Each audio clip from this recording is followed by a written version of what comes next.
Podcaster? I hardly know her. Welcome to the I Hardly Know Her podcast, hosted by me, Megan McCaleb. If there's one thing I've learned in this life, it's that I still have a lot to learn. This podcast is your invitation to expand your understanding on all sorts of topics and shake things up a little bit. Listen in and learn something new from the stories, professional insights, and a wide range of expertise shared by me and my incredible guests. And remember, my friends, you don't have to be a big deal to do big things.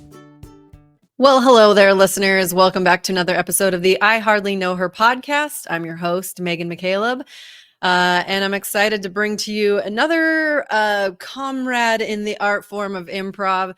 We've also got Jeanette in the background doing her production magic, and I always get like giddy when I have people that are in improv space, only because, well, you all know I'm obsessed with it. And also it helps me to continue to deepen my relationship with these principles and all the different things that exist in our world and how we can connect with rules of improv and the different applications. And I selfishly like to continue to learn and grow myself. So there you have it. And today's guest was also recruited by Jeanette. I'm so excited about the cool people that she's been bringing in lately. And I think that you guys are really going to enjoy what we have for you today. Will is the director of improvisation at Florida Studio Theater, the director of Big Bang Improv, and serves as the artistic director emeritus of ImprovBoston. He's the co-creator of Healing Moments for Alzheimer's, a nonprofit organization that provides education, advocacy, and ministry for persons with dementia and their caregivers. There's a lot of other really great goodies in his bio, so make sure you check out our show notes as well as some of the links to be able to connect with Will Luera. And I want to just give a warm welcome to the podcast. Thanks for being here with us today. Tell us a little bit about yourself. What's up, Will? Oh, you're muted. There we go.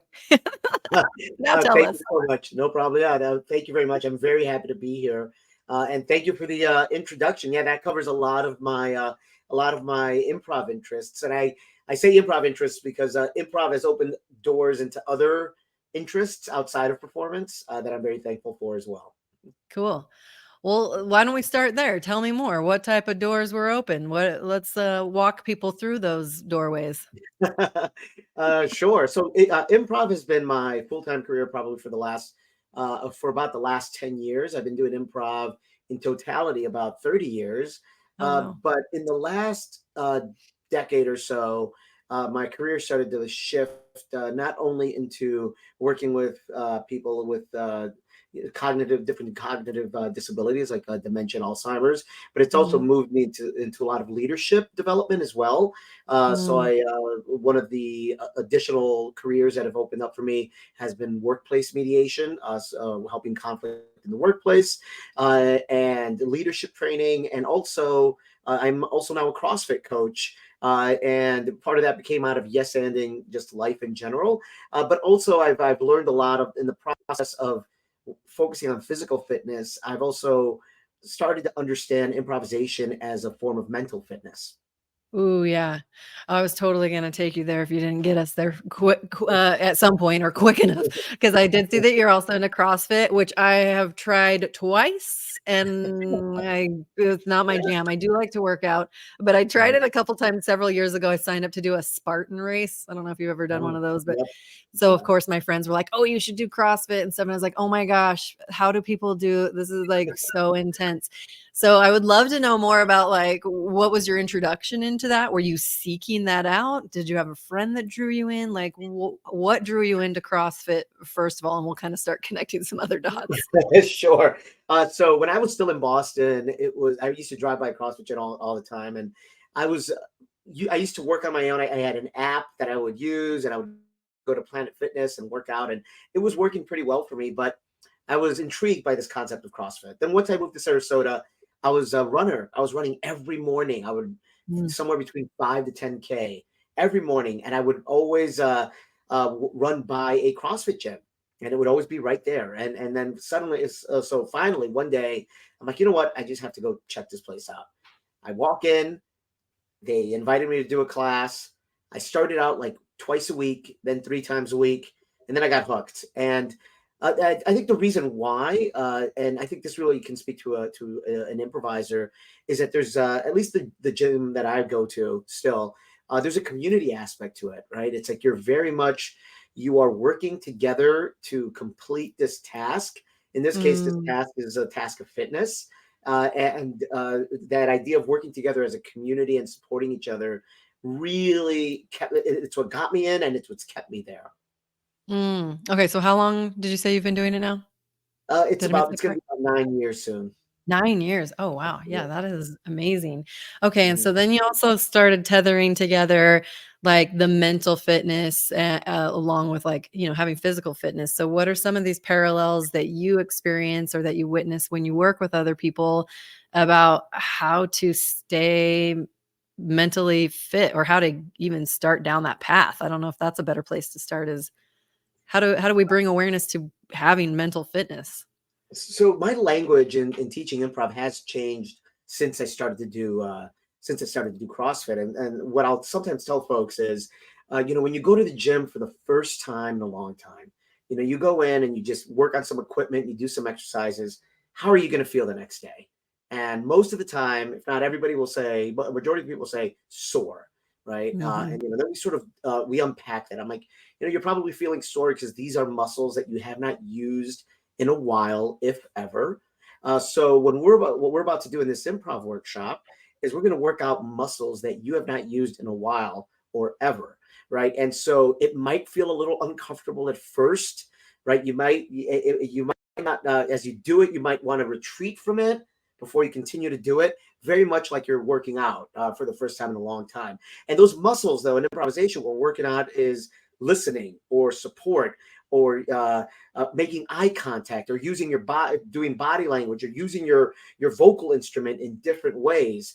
And especially with beginners, there's a little bit of like, I'll take a quick risk and then I'll step back, and then maybe next Mm. time I'll go a little bit further, etc. And then and it's very much like when I'm training a new CrossFit student. It's like, let's start really easy. Sometimes I'll just say, let's start with no weight, just get used to the movement. And for me, that's very much like when I'm starting with a beginner improviser. It's We're not going to do scenes right away. We're not going to do huge characters or funny punchlines or anything like that right away. I just want you to get used to going through these motions. I want you to get used to Mm. being on stage, making eye contact with somebody, having a Mhm. non-comedic conversation that you're making up on the spot. Let's get used to that. And then we're going to start to build off of that. And then eventually you'll be able to do improv Spartan races. Nice. I love it.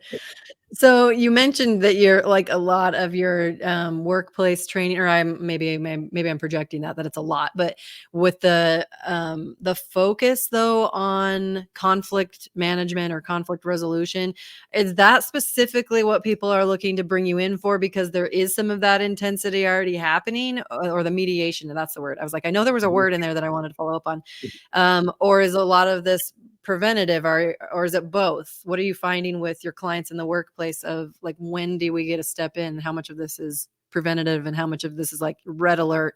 We need help. I get three types. I get one that is there's preventative. There's one that it is red alert, and then there's another that it's even past the red alert. It's like we have a toxic culture that somehow is hooked into the office, and Mm, we need help addressing it. I've been mm, hired to do all three. On the preventative, it might be somebody they know that a team is not gelling, or two new teams have been merged together, and they want to get ahead of any possible ego conflicts, personality conflicts, mm, right, mhm. new distribution of roles, and they just want me to get in there to help them through some team building. And you and I and other improvisers know how helpful improv can be in building teams.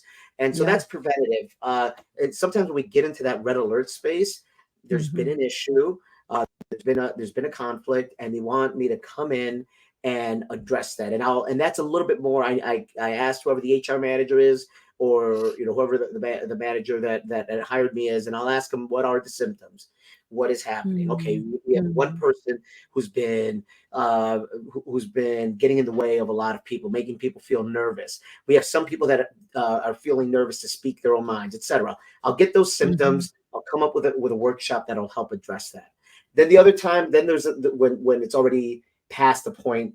I'm not going to say but past like the repairing point, but the hooks are in, and I have to come in and be honestly, that becomes a little bit less of improv workshops and me more as a mediator to have to Oh, unhook yeah. certain things to fix that culture. Interesting. And is that like a one-time session, or do you end up going in and working with people through like an extended series of Mhm. experiences? I Yeah, don't know. it really depends on how serious the problem is. Most of the time, it'll be a one-time session. It'll just vary in length. So Okay. it might be coming in for an hour or coming in for 4 hours. And so Yeah. there are some sessions where I need to separate people out individually, kind of Mm. work with them individually, and then start bringing people together. And though that could end up being a couple of days. Oh, wow. The reason why I wanna kinda, like, keep pulling a little, more of that just to give some food for thought, especially when listeners are out there. Like, we all have times where we've experienced conflict, or we're not being heard, or maybe we're the ones not listening, and maybe we don't actually even notice it. And I feel like it's so important for me to share these principles and bring people such as yourself on to expand what people realize the capacity is when you are in like a yes and space. Like the things that we learn as improvisers, I think heighten our sensitivity and awareness to how people are interacting and how they're showing up. And the tools are so much more than just like an icebreaker that's really fun and we're going to come in and we're going to laugh. And there's such a depth to what makes us tick. Like how can we get past these hard things, and improv creates a safe space for very transformational dynamics, even if you're not necessarily using like, okay, now we're going to use this improv game, Mhm. to duke it out or whatever. I mean, am I on the right train of thought here thinking this, or am I way out in No, crazy land? you're absolutely right. I mean, I'll say that I didn't seek out to be a conflict mediator. I was brought in. Yeah. I used to go to a conflict mediation conference once a year, and I was brought in as basically the icebreaker guy at the beginning of the conference.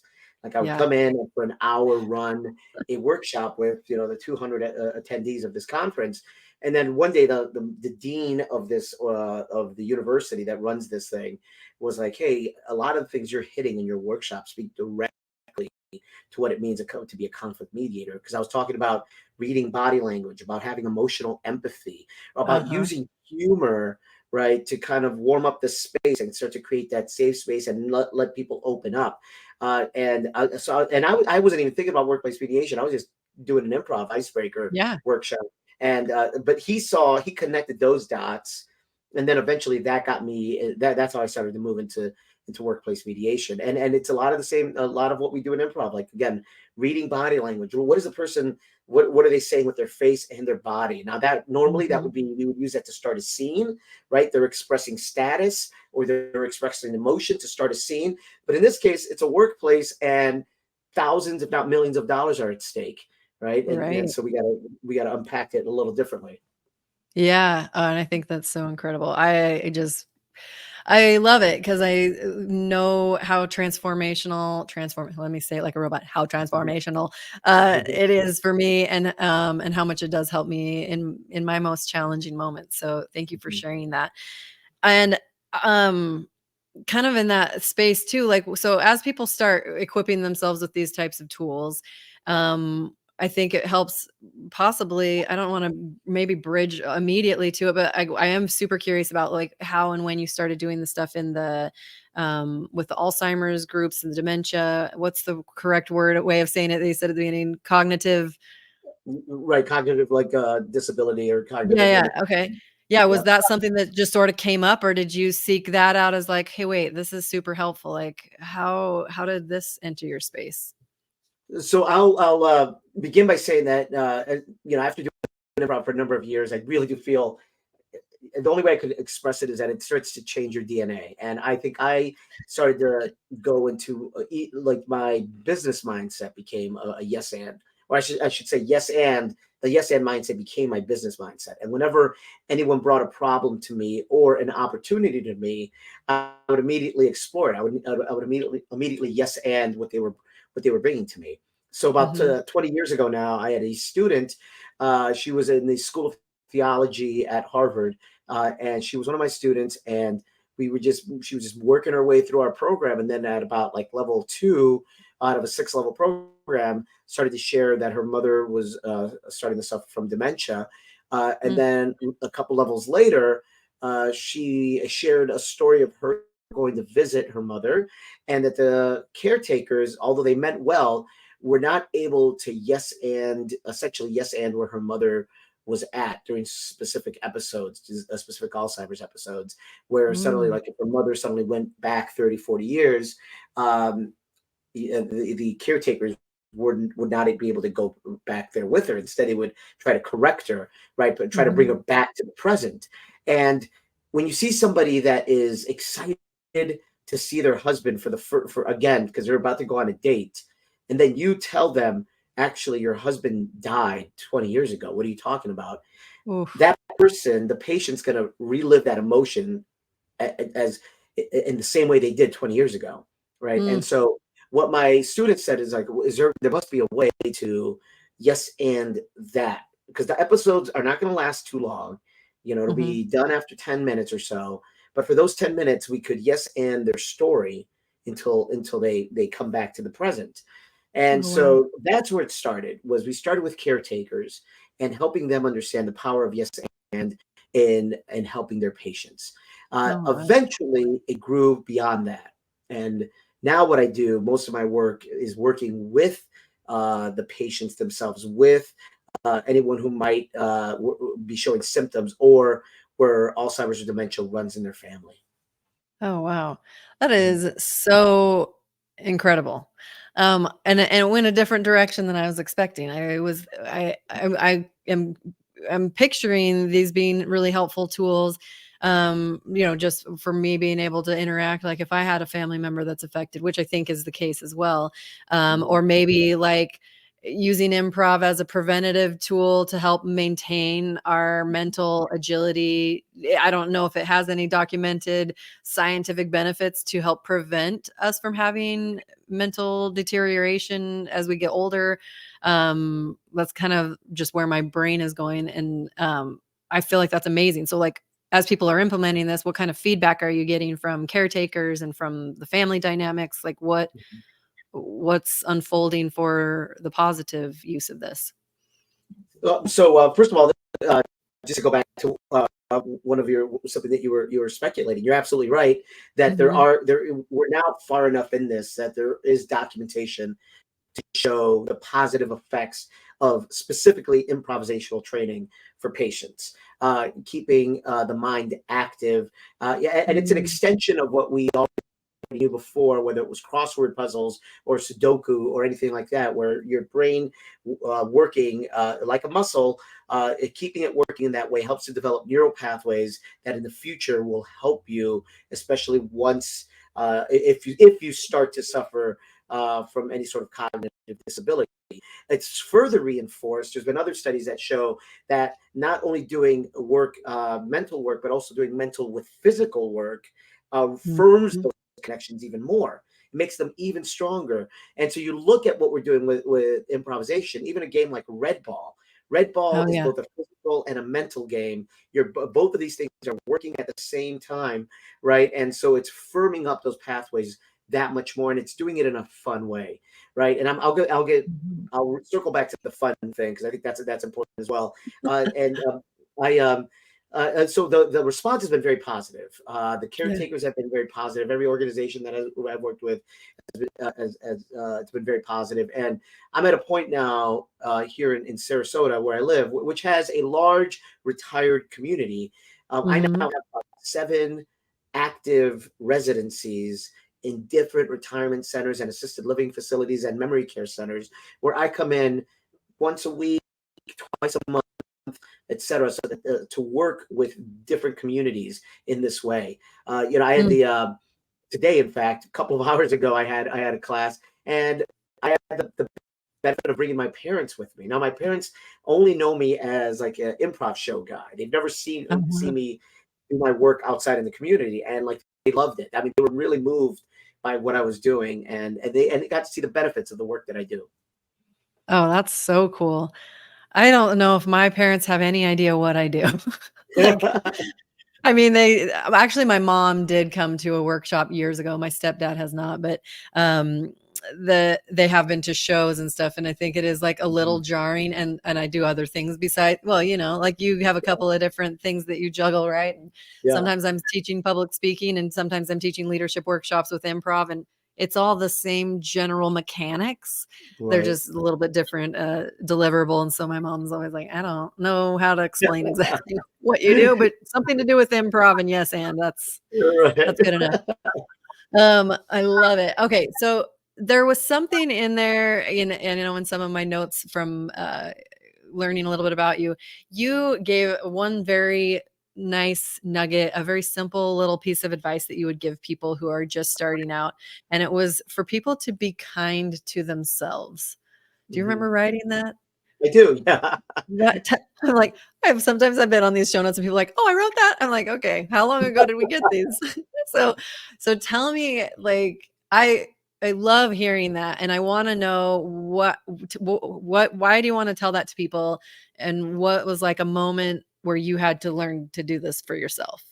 Sure. So I'm going to hit this from two ends. Like, one is the beginner side of it. I love when I see a student succeed and have a good time in one of the classes or in a student show, and they live off of that high. I think that's a very that's one of the reasons why I continue to do this. I get a lot of satisfaction as a teacher of that. And however, I also get very sad when I see a student, like for example, from one week to another class, when they tell me, I wasn't able to sleep last week after class because I couldn't stop thinking about this one choice I made in the scene, right?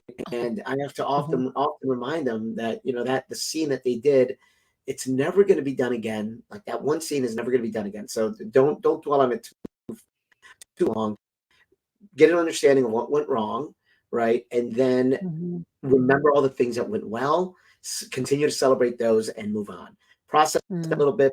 Don't sit on it. Like, don't hold it for that long, right? Or else it's going to start to it'll start to discourage you and it'll start to discourage you, and you'll lose the joy that you were getting before. On the back end with a or on, I should say, on the more experienced end, I want people. I encourage people to treat themselves to things that they like to do. Improv, I love improv. I mean, I've been now doing it for 30 years, but it's not everything, and it doesn't need to be everything.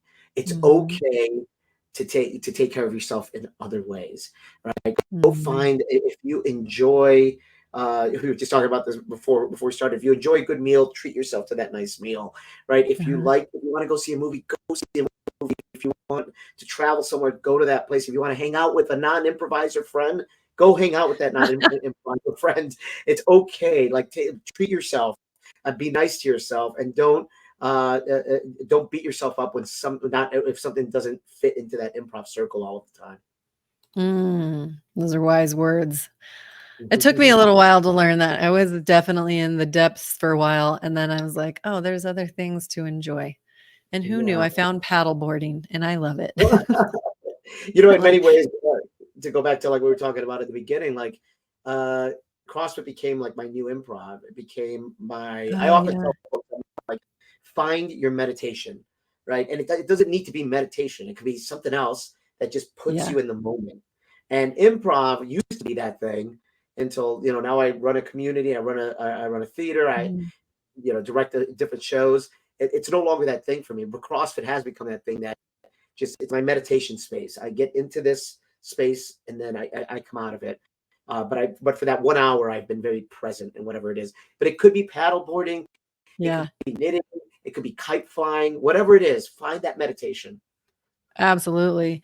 Yeah. And I wondered if I'd ever find something, because I do feel like I try a lot of different things, and like I haven't really felt like I have a thing. So I have a few that I kind of rotate through, but there's not many things that I've experienced that I can really stop thinking about other things unless they are just the right level of serenity or challenge. Because the other thing I do is I started doing pole dancing a few years ago because I had really bad I had really bad like self-image, body image issues, all these different things.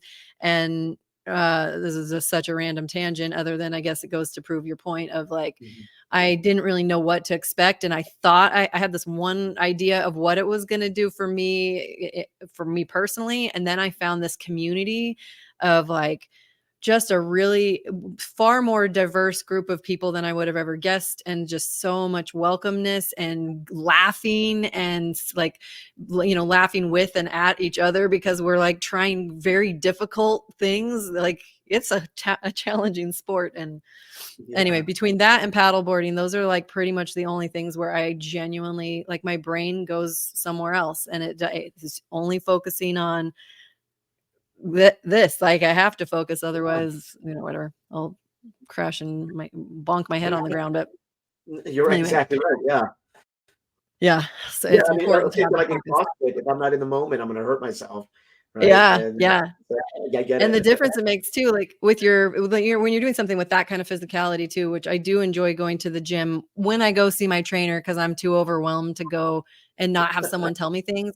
But even if you have like that minor tweak of like you're doing a certain move or whatever, or like, and if you're not quite right, and then making, just tuck yourself this way, or like I'm not saying anything like the official way that I'm supposed to. She's like chin back or shoulders or whatever, Right. or remember to breathe, like some of those basic things. And then you feel, oh, well, now it's working the right muscle because I'm putting the attention on the right thing. And anyway, I digress. But so you have a new project also that is coming up, or is it already happening? The premise, is this already it's happening? It's in progress right now. I'm working with a theater in Iowa to get it started. It's basically what I've thanks to a friend who really helped codify it for me. It's what I did in Boston, what I've done in Sarasota, and what I want to start advising other theaters to do. So the premise, I'm going to backtrack, or I'm going to go a little bit more high level on the word. Looking at an improv scene, you can't start an improv scene without a premise. And now let's take a different take on the word scene. We use the word scene to also describe a community, like the scene, right? What's the scene? What's the improv scene like, right? And so there's a lot of amazing cities and communities around the country that have zero improv. And what I want to be able to do is identify partners in those different cities and help them create an improv scene. And so the idea behind premise is that I will come in and help you understand, based on your space, based on your human resources, what can we create together, and how much of it. Like, do we want to just create classes? Do we want to create a weekly show? We want to create multiple shows and multiple classes. We want to do outreach opportunities. I've now, at this point, I've had 25 years of professional experience building out 2 different communities and also advising various other communities around the world, that I now want to do this more hands-on and also offer a variety of different options now that I'm able to do either comedy or cognitive function and well-being, etc. And a lot of it came from the fact that my family and I, we do a lot of road trips around the country, and I've just come across these gems of these cities. One of my favorite ones recently was Eureka Springs, Arkansas. Oh, like what a beautiful little town. And I'm like, this town needs like an improv show or an improv troupe, right? And so stuff like that I really want to get into. Oh, I love it. How do you find, or how can people find you, or how are you finding them? Can you call up the city council people and say, hey, who do you got? Like, what's the strategy on being able to make those connections? What would be your best case scenario? How can we support? So what I'm looking for right now, and what I've started to do, is identify. Right now, I'm starting by just looking for theater partners, because most theaters do have some space inventory, right? They have nights that are dark or afternoons that are open, and most of the theaters that I've been talking to, they're looking for ways to fill this space up. And when I say fill it up, they're trying to make money off of what is essentially an empty room, right? That's not generating any income at that point. So what I'm looking for are like theaters that are looking for that opportunity. They're like, how could I fill up this space with something? I could help you fill it up with classes or shows that are pretty easy to turn around. Okay, very cool. Okay, yeah, yeah. Now I'm like picturing it from the business plan side of things. That's very, very cool. And I totally agree that not only is it such a wonderful, fun, lighthearted performance style to watch and to build community within those individual communities, but really you could have that opportunity then to be sustainable with that. Like, I mean, you could tell people right from the stage that are like, hey, you guys want to be doing this and actually become part of like a homegrown troupe. Right.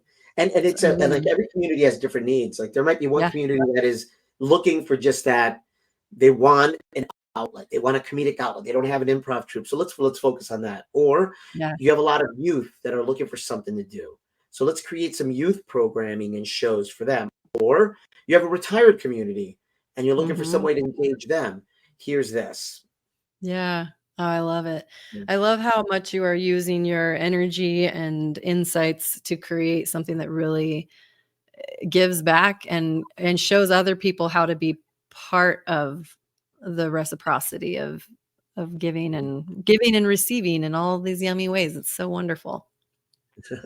Yeah, and that's where I feel like improv and yes and is definitely it's entered my DNA at this point, and it's how I see the Yeah. world. And I really want to give the gift of creativity through improvisation to the communities that I work with. I love it.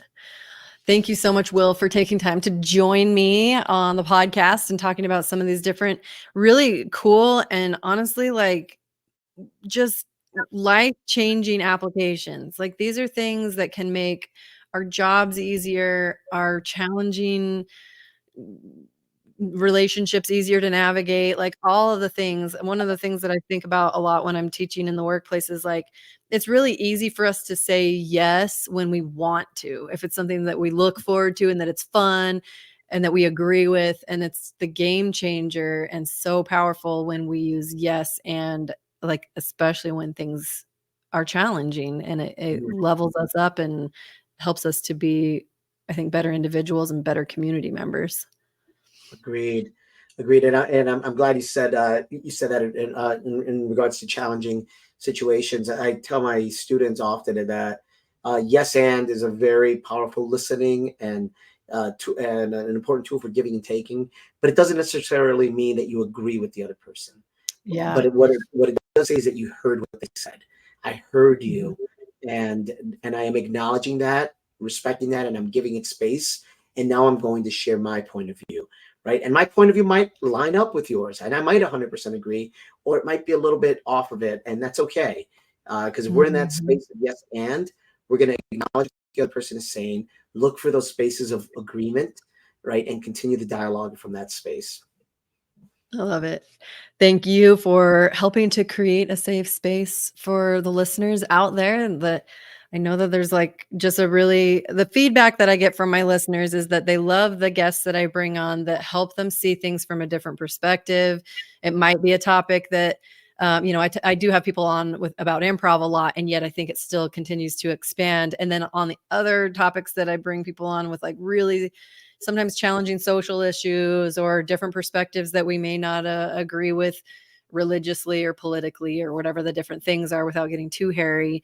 I love the feedback of people saying, "Oh my gosh, I never thought of it that way." And when we create that safe space, it does allow us to hear more clearly without wanting to pounce with some sort of a negative response. So I really appreciate you uh, creating that safe space with us today, and for sharing your insights and all the goodness, the physical and the mental and everything in between, so we can all be as fit as possible.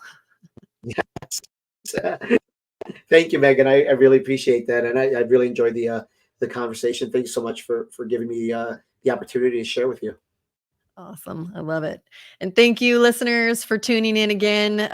Keep dropping comments and messages when you have the insights and breakthroughs of your own. I always love hearing what takeaways people had, and also requests for other guests and topics and things you want to keep learning about. And if you want to learn about using these tools in the workplace, you can either contact my very fantastic guest, Will. We'll make sure we have his links in the show notes. And of course, you can always check us out at Improv Team Culture, where Jeanette and I do our version of these things. But trust me, folks, we need as many businesses, as many organizations as possible to get the power of yes and other improv insights infused into the work culture to make it a better place for all of us to work and live. And of course, if you have been tuning in recently, you've been hearing about the upcoming event that Improv Team Culture is putting on in Boise, Idaho on November 15th. It's Captivate Leadership Communication Summit, where some amazing speakers and some interactive experiences will be taking place so that we can be better leaders individually and in the workplace. So check that out. And thanks again for tuning in. We will catch you next time. Thanks for tuning in to the I Hardly Know Her podcast. For information about leadership workshops, public speaker training, and all things kooky Megan, check out improvteamculture.com. We'll catch you next time.